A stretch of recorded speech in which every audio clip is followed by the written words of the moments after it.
कुरान कहता है अपने फॉलोअर से, जो उसको मानते हैं, जिनका मुसल्लत ईमान है, उसमें अल्लाह फरमाते हैं कि ऐ मेरे मानने वालों, जिसका मेरे ऊपर ईमान है, यकीन है, मैंने तुम्हें इस दुनिया में अपनी जिंदगी जीने के लिए सब कुछ दिया है। यह पूरी कायनात सब कुछ तुम्हारे लिए है, लेकिन जिंदगी जीने के मैंने कुछ नियम बताए हैं। अगर उस नियमों से तुम हटे और तुमने मेरे बताए रास्ते से रास्ता बदला, तुम्हें इसी धरती के ऊपर कुछ लोग भेजूंगा जो तुम्हें रास्ते पे ले आएंगे। ये मैं नहीं कह रहा, ये कुरान मजीद को कोट कर रहा हूं। उसने ये कहीं नहीं अल्लाह ने फरमाया कि उसकी सफेद दाढ़ी और वो आदि आस्तीन का कुर्ता भी पहन सकता है।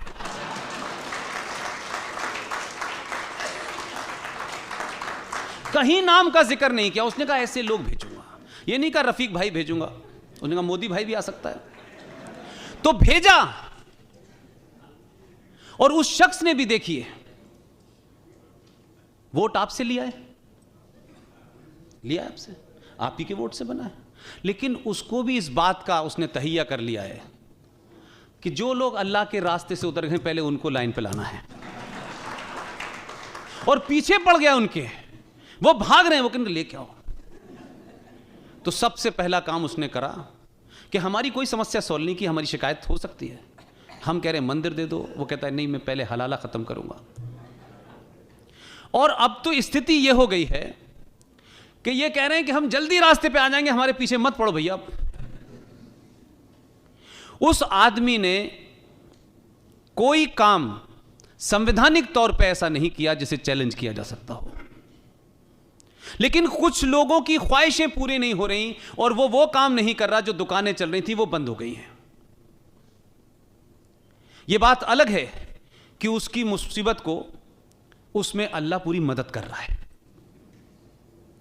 जो लोग उस लुटियन जोन को चलाते थे, कुछ बेरोजगार हो गए और कुछ को अल्लाह ने जल्दी अपने पास बुला लिया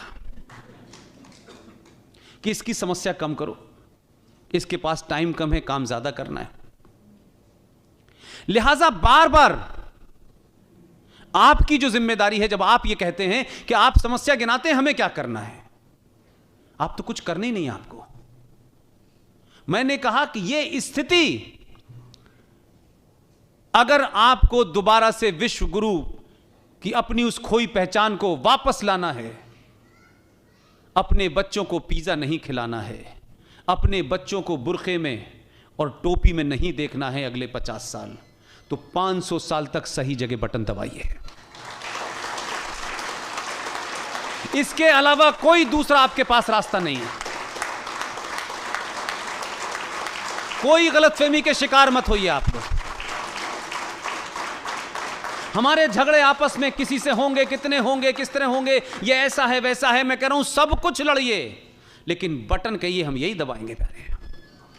इसलिए मैं कह रहा हूं इतिहास का एक बहुत इंपॉर्टेंट क्षण है ये। इसे इस सोच के मत सोचिए कि अब तो चलता रहेगा, वोट मिलता रहेगा, आते नहीं नहीं नहीं नहीं। एक 24 घंटे में 48 घंटे की जिंदगी जीने का प्रण करिए, तब बात बनेगी। इतने ज्यादा खतरे हैं अंदर जो बाहर निकल के आएंगे और भी आने वाले हैं। ये मुल्क सिविल वॉर की तरफ बढ़ रहा है। मैं डरा नहीं रहा हूं, मैं जमीनी हकीकत बता रहा हूं। इस गलतफहमी में मरिए सरकार हमारी है, पुलिस हमारी है, जुडिशरी हमारी है। समाज को खुद खड़ा होना पड़ेगा। और आप अगर उस खतरे से लड़ना चाहते हैं तो मैं आपको कोई ऐसी राय नहीं देने वाला कि हथियार रखो, इससे कुछ नहीं होने वाला। यहां के कंफ्यूजन को ठीक कर लो, ठीक हो जाएगा सब कुछ।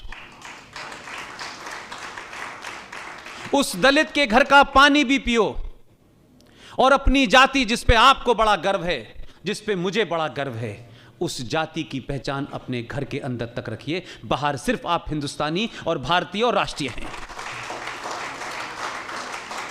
जो 1000 साल में आपने गलतियां की हैं, उस सनातन से चलते चलते आप इतनी दूर आ गए कि सड़क छाप बौने बलात्कारी लुटेरे आप पे राज कर रहे हैं।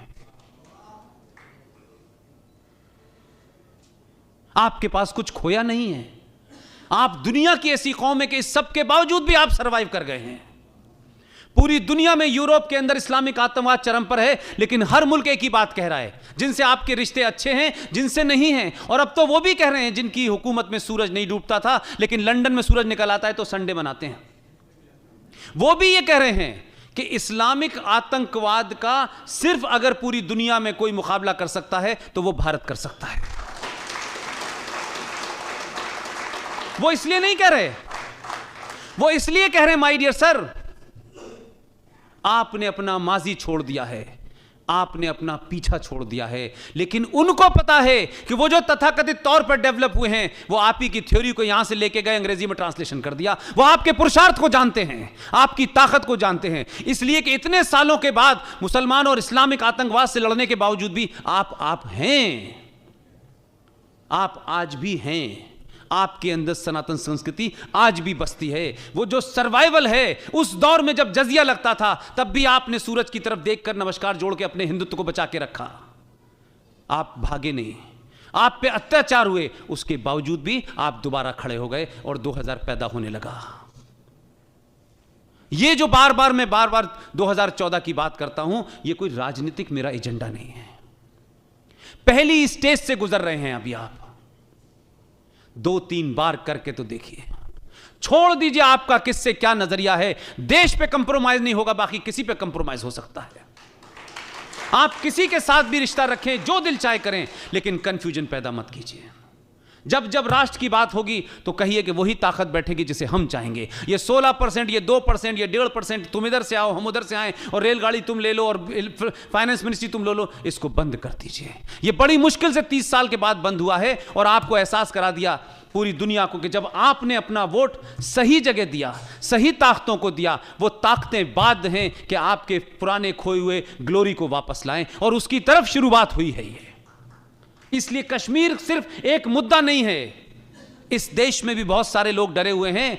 फारूक अब्दुल्ला को पता है कि उसके पूर्वज का क्या नाम है, वो सार्वजनिक नहीं बताएंगे, मुझे भी पता है। इसलिए मैं कह रहा हूं, मुझे खुशी है कि सनातन को जिंदा रखने वाले लोग हमारे बीच में हैं। फारूक अब्दुल्ला से पूछो 1722 में राघोराम कौल तुम्हारा क्या था? आखिरी उनके घर में जो कश्मीरी ब्राह्मण था, उसका नाम था राघोराम कौल। तुमने तलवार के जोर पे शलवार पहन ली, उसमें हमारा क्या कसूर है?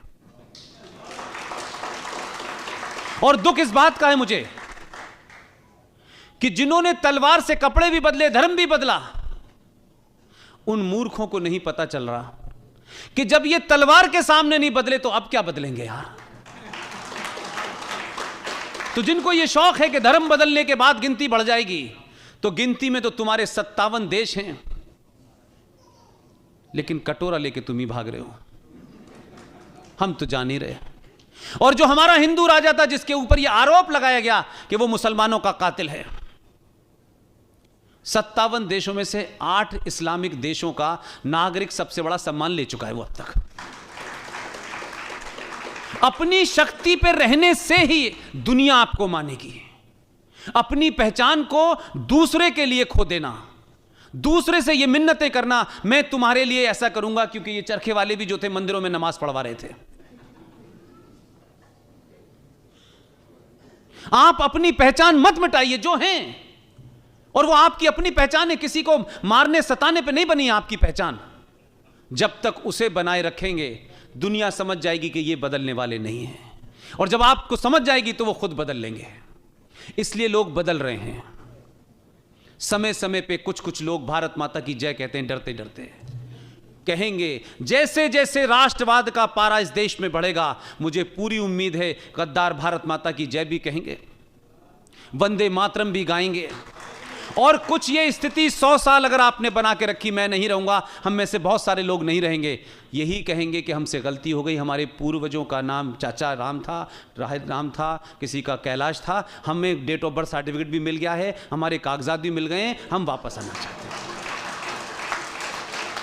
लेकिन इस स्थिति को समाज को बना के रखना है।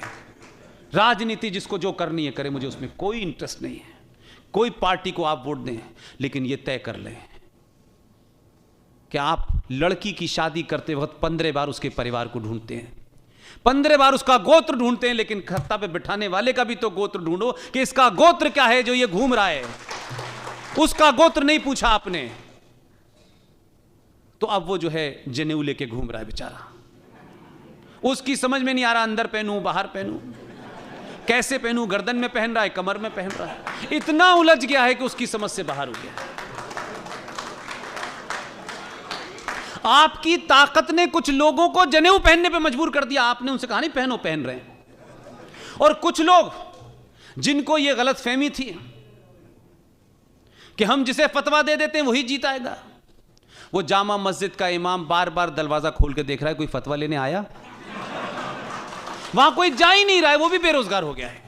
ये दो मैं एग्जाम्पल इसलिए दे रहा हूं कि आपने 14 के बाद 1000 शिकायतें हो सकती हैं सत्ता से आपकी, ये शिकायतें बहुत छोटी होती हैं जब राष्ट्र सामने होता है। अपनी निजी और छोटी छोटी शिकायतों के कारण राष्ट्र को दांव पे मत लगाइए। ये राष्ट्र है तो हम हैं, राष्ट्र रहेगा तो हम रहेंगे। जब राष्ट्र ही नहीं रहेगा तो मेरे और आपके रहने का मतलब क्या है? करोड़ों लोग ऐसे रह रहे हैं जिनका कोई वतन नहीं है। इसलिए जो आपने गलतियां की, जो आपसे भूलें हुई, किन्हीं कारणों से हुई, उन सबको थोड़ी देर के लिए ताक पर डाल दीजिए और अपने समाज में जो चले गए हैं उनका हाथ पकड़िए। सामाजिक तौर पे सिर्फ हाथ पकड़िए, वो हजारों साल से नहीं बदले, अभी भी नहीं बदलेंगे और आपके साथ खड़े हो जाएंगे।